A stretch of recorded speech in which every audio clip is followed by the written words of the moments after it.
on the investigation done by the CBI. The CBI has not done the investigations on ground reality. They have done it on scientific basis.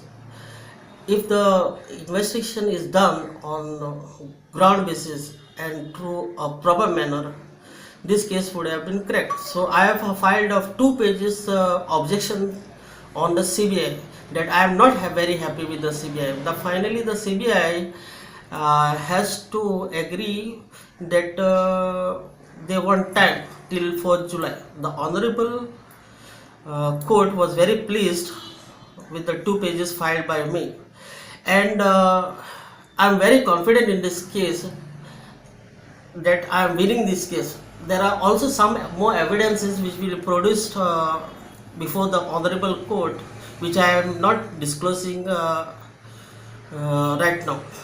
But I am very thankful to all the people who have helped me. Most probably the press and media person, the guys who are called press and media.